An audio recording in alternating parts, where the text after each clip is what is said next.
Hi, I'm Sandeep and you're watching The Indian Weekender. As promised, we have been joined by Minister for Immigration, Iain Lees-Galloway, to discuss some of teething issues that our Kiwi Indian community and people of South Indian cultures have been facing recently. Welcome to our studio, Minister. Good morning, Sandeep. I'm very well. Thank you for having me on. Well, yes, you are going to say something? No, just good morning and thank you. Okay. Well, Minister, as you would know, that Kiwi Indian community and people from South Indian cultures, they have been facing this partnership visa issues. So are you aware of the magnitude of the problem, like the number of applications that have been pending, recently declined, and having no clue still today? Well, I'm certainly aware of the magnitude of the issue, and I appreciate that, despite the fact that we've made the announcement around how we're going to restore the ability for people in culturally arranged marriages to be able to bring their spouse to New Zealand, that whilst Immigration New Zealand go through the process of training up their staff, bringing those new processes online, that there's still a bit of confusion and anxiety out there. Sure. I've spoken with Immigration New Zealand about the importance of providing clear information and getting these new processes in place as quickly as possible, and dealing with, in particular, those people who have been declined since May this year when Immigration New Zealand made their operational change, getting those applications reassessed and giving people some certainty and clarity around that. Now, it takes a little bit of time. It's a change in processes for Immigration New Zealand, and I do appreciate the anxiety. But I just ask people just hold tight for a little bit longer whilst Immigration New Zealand bring these new processes online. And if you're one of those people who clearly was declined because you didn't meet the Living Together test, and where the new instructions clearly apply to you, then Immigration New Zealand will be in touch. Hopefully within the next couple of weeks. All right. Previously you announced on 13th of November, and at that time you said it will take a couple of weeks. Yeah. So, as I say, last week's task was for Immigration New Zealand to work with their immigration officers to train them on the new instructions and to make sure that they are fully aware of what the new expectations are. That work, I understand, is more or less completed now, and the next task for Immigration New Zealand is to find, identify and make contact with the people whose applications need to be reassessed. Right. Yeah. Now, Minister, I will tell you the most common perception out there in the community is that Immigration New Zealand doesn't listen to the Minister. So despite your some well-meaning and well-intentioned announcement, Immigration New Zealand and their frontline case officers, they are not following your advice.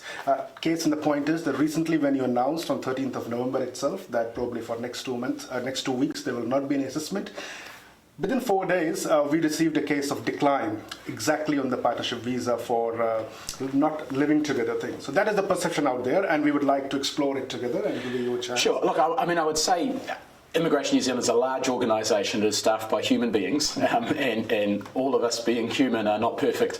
To have one application that hasn't been dealt with appropriately, I think is not. Frankly, I don't think it's too bad. It's not very good. Not very good for the people in that who have been affected by that. I can understand their frustration. Sure.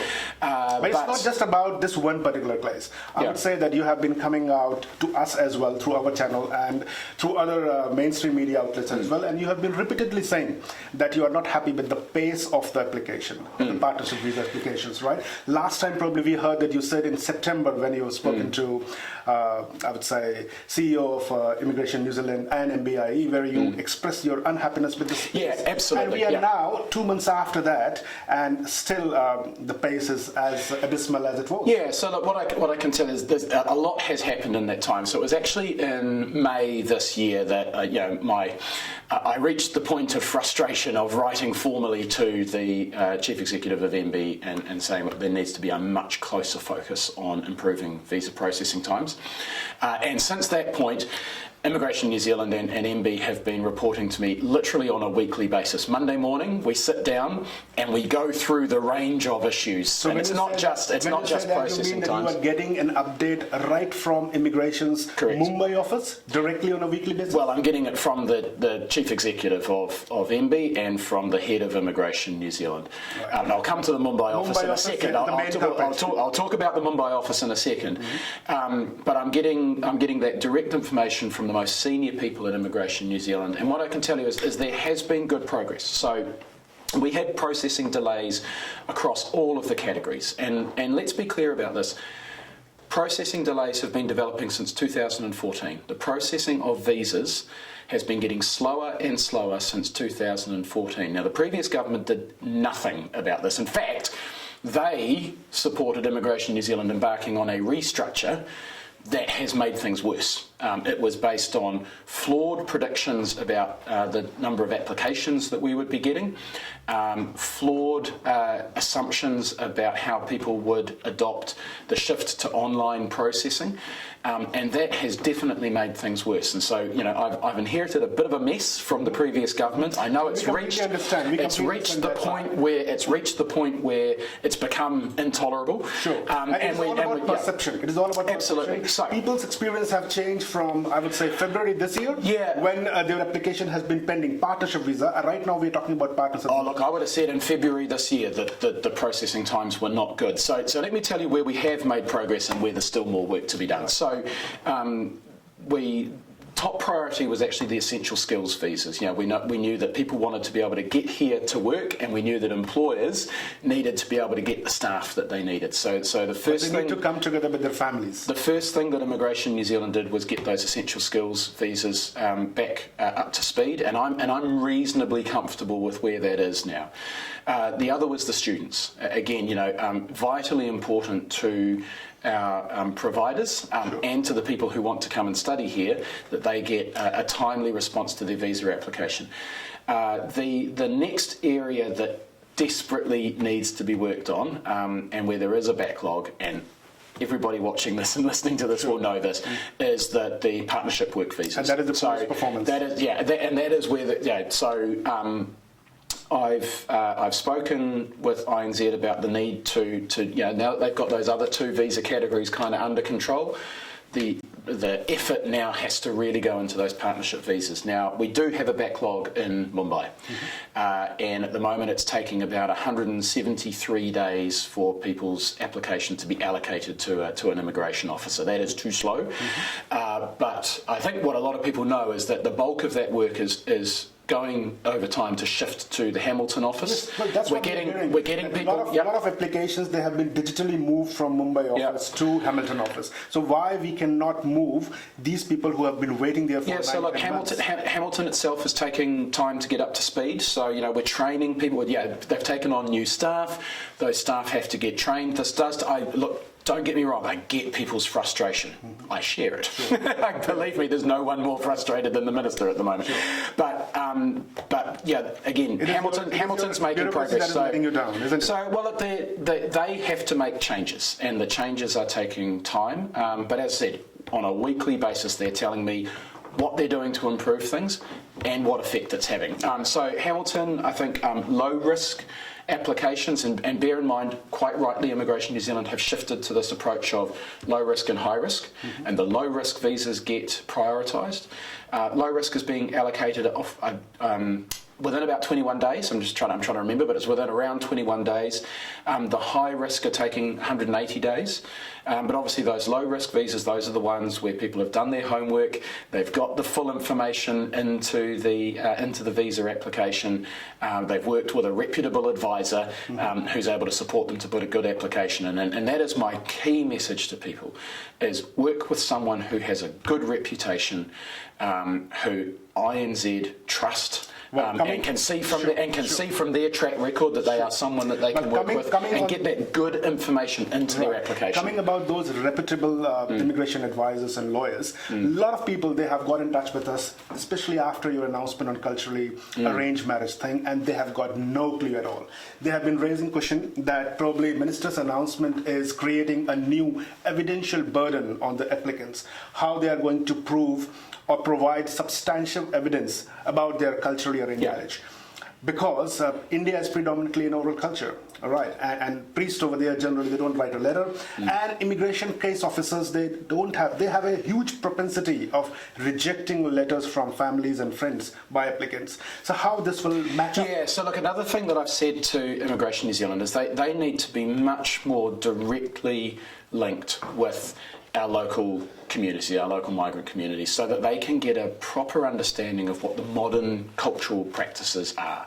and there's a senior staff member at Immigration New Zealand who is leading that work on my instruction, and I expect what we'll see is the establishment of things like stakeholder reference groups, not just for the Indian community. There are other communities and other interested stakeholders who should have a much more direct relationship with Immigration New Zealand than they have in the past, because they are, and particularly in this space of partnership, we're dealing with a wide variety of cultural practices that sometimes look unusual to Western eyes, but are are perfectly valid. Practices which have been around for thousands of years, which you yourself have told me. So we need to build that relationship and get that better understanding. And look, this is starting work that frankly should have started years ago. Should have started before I became the minister. But we're getting it underway now. Immigration New Zealand used to assess those kind of cultural marriages, and before last year probably they were okay to give visas on those relationships. So how you are trying to say, or how Immigration New Zealand is briefing you that suddenly they have got lost all idea about Indian cultural marriages and systems? Well, look, immigration, as I said, immigration quite rightly are taking a much greater focus on fraud and risk, and that's the right thing to do. They admit themselves that they were letting too many fraudulent applications through, and it's unfair on the people who do everything right. And go to the bother of getting all the right information and are upfront and legitimate in everything that they do, that people who provide fraudulent information are able to get through. So with that greater focus on risk means, they are looking a lot more closely and being a lot more stringent in their approach. But they've got to get the balance right. And we've talked about this a lot, believe me. We have given you any deadline that when they will start delivering and getting it right for Mumbai office? Well, look, about 6 months is what I've been told is how long it will take to clear the backlog. 6 months from here? In Mumbai. That's what I was told yesterday by Immigration New Zealand. People have been already waiting for 9 to 10 months. Yeah, I understand that. That's not a good news for a lot of people out there, isn't it? Well, it's it is some clarity. I know people are desperate for clarity in this, and it is Immigration New Zealand acknowledging that this has to be sorted out and being honest and upfront about how long that is going to take. So what special steps you are ensuring to make sure that Mumbai office does not fail again? In delivering what you are promising. I can tell you the first thing I'm going to do is I'm personally going to the Mumbai office. So I'm going there in January next year. That's definitely a good news. Minister himself is going to Mumbai, and probably he will be setting up his office there for I don't know how many days to get it fixed. Well, look, I'm going there to get an understanding from them about the challenges that they are dealing with, to see the way they work with my own eyes, and so I can get a greater understanding of what's going on for them, but also, frankly, to take the messages with me that I'm hearing from the community here about the need to improve those processing times and to give much more certainty and clarity. And I have to say, what is behind a lot of this is a good thing, which is that Immigration New Zealand want to bring a lot more consistency to their decision making.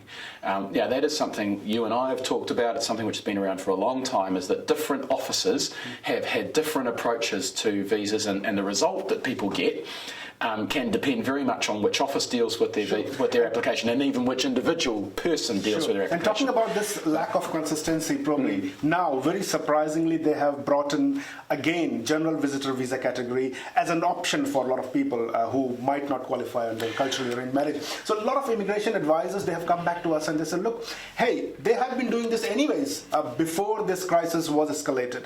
So they were actually giving an exception visitor visa to the applicants of partnership visa, but Immigration New Zealand was reluctant in giving the general visitor visas, right?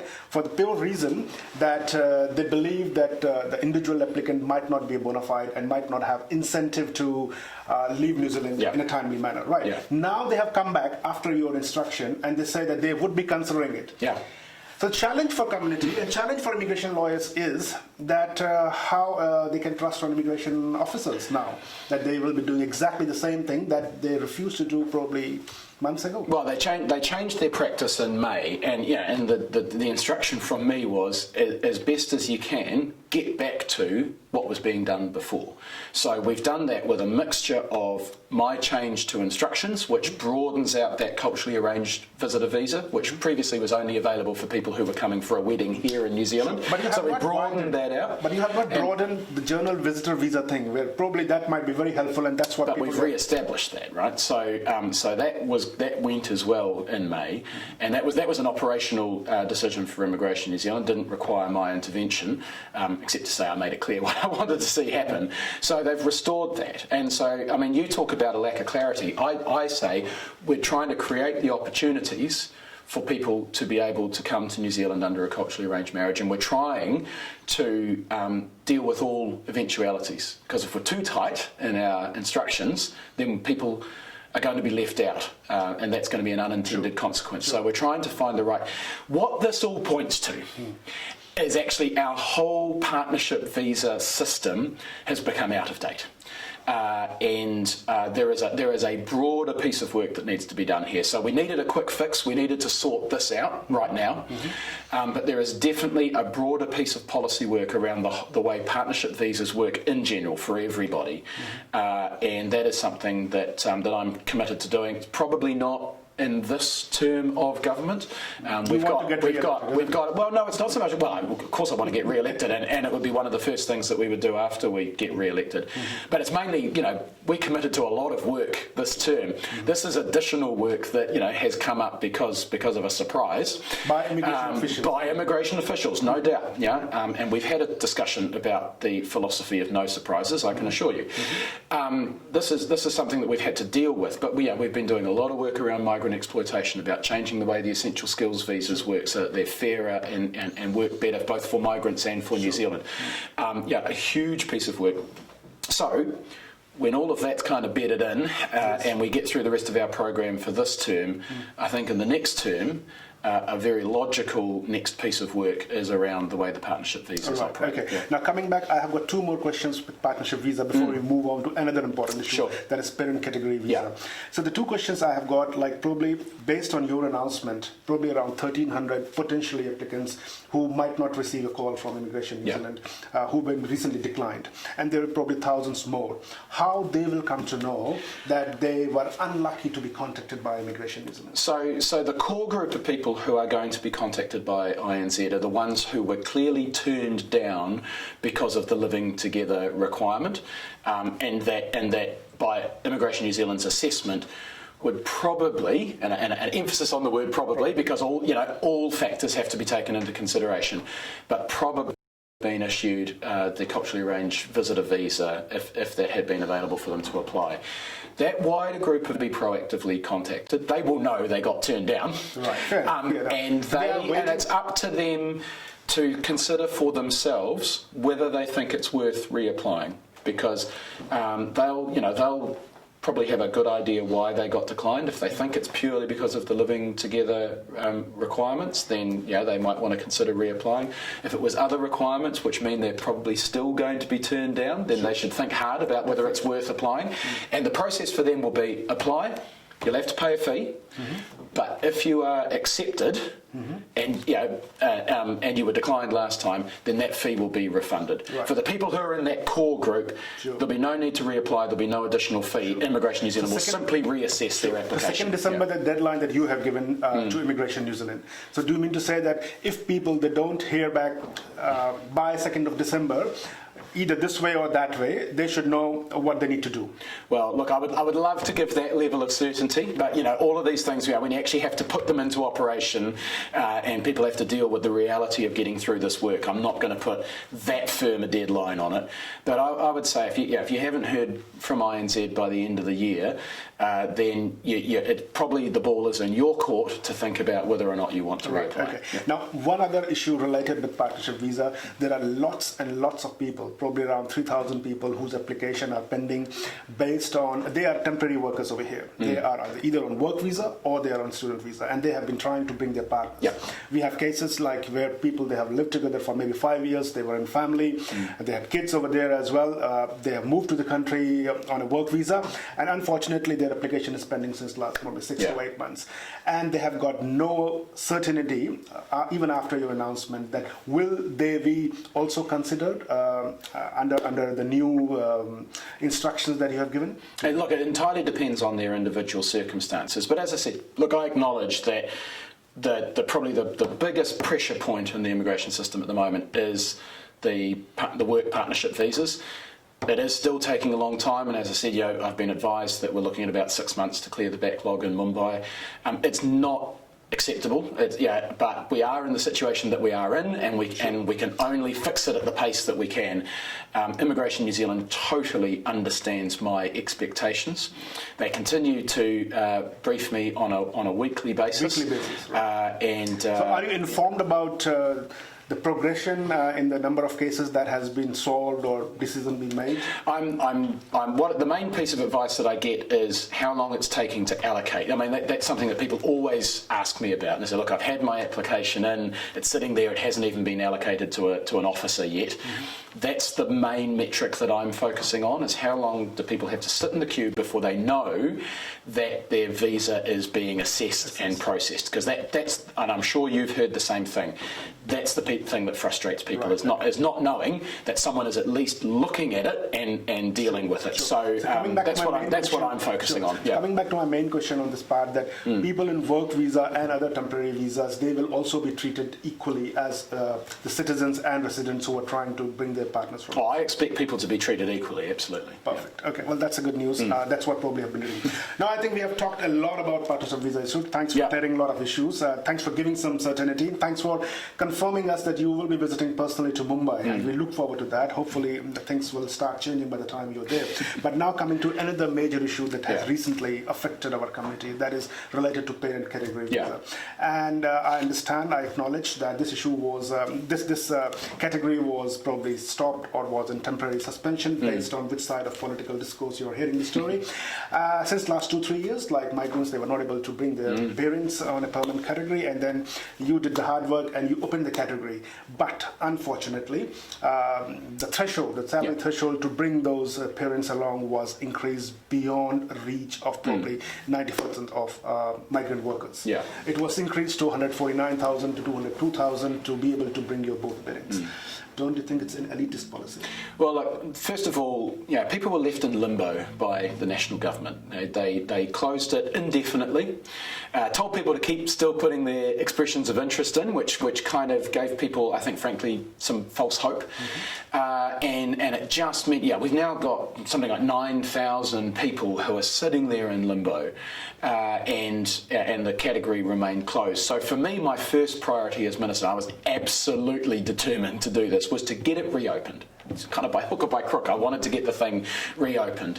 I knew that was going to take quite a lot of discussion around the cabinet table, and where we ended up was with thresholds, which I understand. I know a lot of people are going to be disappointed by where the thresholds have been set, but the main thing is we got the category reopened.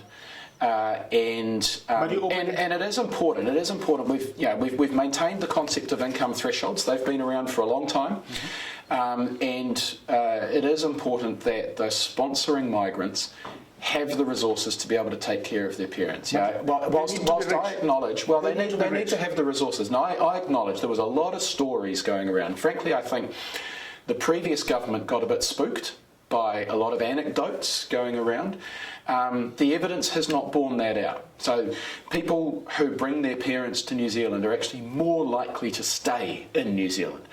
And this has always been a category which has been designed to encourage our most sought after migrants, the people who have skills that are in demand in New Zealand and are difficult to come by around the world, who we're in a lot of competition with other countries to attract. It's always been a policy to support them to come to New Zealand and to stay in New Zealand, and it has worked. It's absolutely clear that those people who get to bring their parents to New Zealand are more likely to stay here. And there's no evidence that there's widespread exploitation of the parents, that they're being left to go on welfare, and that they're a huge burden on the health. So I'm satisfied with that, which is why, again, I really pursued hard the idea of reopening that category. But that is beyond reach. So I understand that. I understand that. Promise that probably this will be, I would say, the main topic for your manifesto for your next election, where we can consider reducing the threshold. What I can say is, today, obviously I'm here as a minister in the coalition government. It's my job to represent the decisions and the views of the government. But if I can take that hat off for a second, I suspect this will be an election issue, and I suspect that individual political parties will want to tell people what they want to do with this category, and maybe next year when we're campaigning, and maybe I come back with a different hat on, we'll be able to talk a bit about that. Sure. So have you already discussed within your party, Labour Party, that you will be considering reducing the threshold? I can assure you that within the Labour Party we have discussions about these issues all the time, and you've got some very, very articulate and enthusiastic advocates. The local MPs up here, you think of Michael Wood and the extraordinarily diverse community that he represents, Priyanka Radhakrishnan, Deborah Russell, Phil Twyford, Jenny Salisa. They all represent communities that are very, very diverse, have large Indian populations, large Chinese populations. They are very strong advocates for what's in the best interest of their community, and I can assure you we have lots of conversations about what the future direction of immigration policy should look like. That definitely generates, and I would say, some good hope for people who are listening there. There is still a hope that this threshold can be reduced. Probably Minister has stopped short of saying that as a minister, but that is hope for the next election. So thank you very much, Minister, for sharing your time today and showing how you have been trying to work on this partnership visa issue. I repeat that there is still a lot of frustration and anxiety out there in the community. Despite your best intentions, the results, they are very slow to come out. But we are taking some good hope from what you have promised. You are getting a weekly report from immigration officials. We would love if you can get report directly from Immigration Mumbai's office, because that is where majority of problems are happening, and we look forward to your visit to Mumbai office early next year. Well, we should talk about that. Maybe maybe we should catch up again when I get back. Definitely. We look forward, and that gets us here. We will invite you again, probably by mid of January when you are back again. So thanks for your time today, Minister, and we look forward to you doing some considerable work when you visit to Mumbai. Very good. Always a pleasure. Cheers, mate.